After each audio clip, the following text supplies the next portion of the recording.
Students, in this video we are going to learn about uniform motion in a straight line. A body is said to be in uniform motion if it covers equal displacements in equal intervals of time, however small these time intervals may be. So already we have defined what is uniform motion. So whenever a body is going to travel equal displacements in equal intervals of time, then we can say that the body is said to be in uniform motion. Formula for uniform motion. Suppose there is a straight line path and I'm going to take different points, let O be the origin and A, B, C are different points whose dimensions are t equal to 0, t equal to t1 and t equal to t2. Now let the distance is x0 between O and A, and between O and B is x1, between O and C is x2.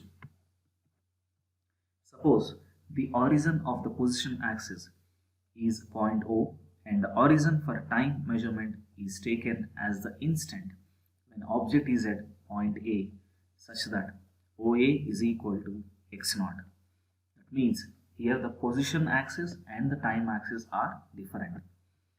So at time t equal to 0, where the object is present, at the point A the object is present, which is at a distance x0 from the actual origin. If at a time t1 the object moving with velocity v is at point B such that OB equal to x1, then x1 is equal to x0 plus v into t1. Because if anybody wants to find the distance between A and B, so how we are going to determine the distance between A and B? By multiplying speed with respect to time, because speed is equal to distance by time. So distance is equal to speed into time. So V into T1 is the time taken between these two intervals. Now, if I want to find the distance between only these two, A and B, because from O to B it is x1 and from O to A it is x0. So what is the distance between A to B? x1 minus x0. So if you rearrange, you're going to have the expression as x1 is equal to x0 plus vt1.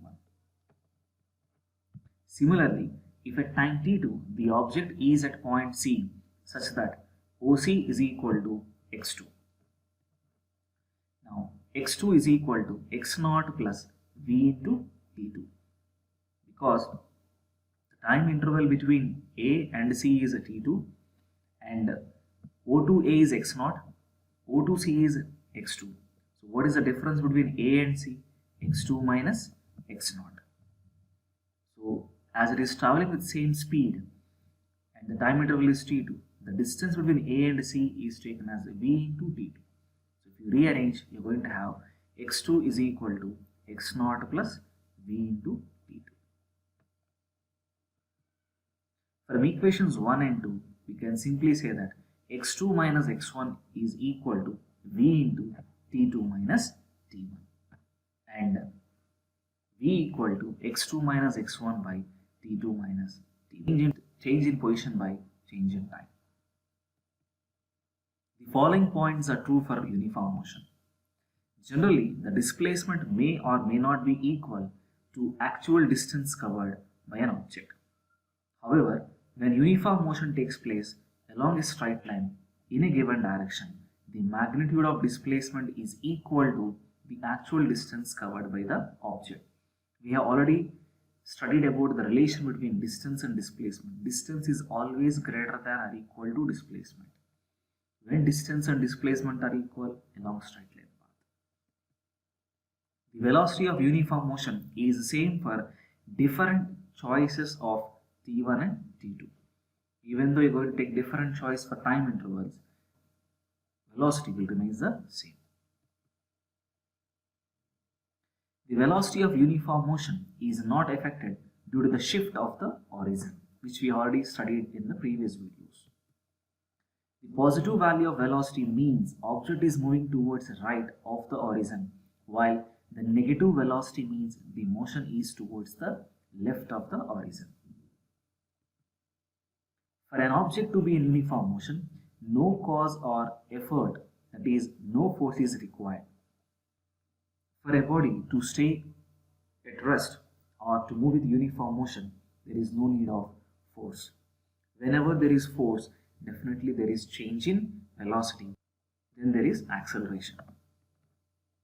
The average and instantaneous velocity in a uniform motion are always equal, as the velocity during uniform motion is the same at each point of the path or at each instant. It means whenever a body is moving with uniform velocity, the average and instantaneous velocities will remain the same.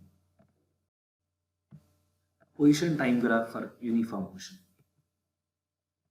Now here you can see I have taken time along x-axis and position along y-axis. Now the object is present at a distance x0 where the time interval is 0, which we have already seen in the first slide. Now as time increases, that is from 0 to t1, the position of the object is going to change from x0 to x1. As the body is moving with uniform velocity, so it is a linear graph, and at time t equal to t2, the position is changed from x0 to x2. Now, slope of the position time graph gives the velocity of uniform motion. So how are you going to determine the slope? Now I am going to take a line parallel to x-axis from A and another line from B parallel to y-axis, such that both the lines are going to meet at a point called C. How are you going to determine the slope here? Slope is nothing but y coordinate by x coordinate. What is y coordinate here? BC is the y coordinate. So BC is nothing but what? x2 minus x1. And AC is nothing but what? T2 minus T1. So BC by AC always represent the slope, or B equal to x2 minus x1 by T2 minus T1. Velocity time graph for uniform motion. Now, for same uniform motion, if you want to represent for velocity time graph, you have to draw a line parallel to x-axis, because the velocity will remain the same as time increases. So you have to draw a line parallel to x-axis, which represents the body moving with uniform motion. Area under the velocity time graph gives the displacement of the body in uniform motion. Remember this because it is useful to derive the equations of motion by using graphical representation. Always the area under velocity time graph will represent displacement. So whenever you want to calculate the displacement value under velocity time graph, you have to simply find the area under the given portion. So here the area under the given portion is nothing but x2 minus x1. So change in position x2 minus x1 is nothing but displacement, which is equal to area of ABCD, which is nothing but V into T2 minus T1, because the velocity will remain the same. So V into T2 minus T1. Now what is area actually? Area is nothing but what? Length into breadth. What is the length? This is the length, that is BC is the length or AD is the length. So AD is nothing but what? 0 to this point, particular point, which is nothing but V. So V into breadth. What is breadth? The separation between C and D, or A and B, that is nothing but T2 minus T1, because the time T1 is from 0 to D and time T2 is from 0 to C. So what is the time between C and D? T2 minus T1. So V into T2 minus T1.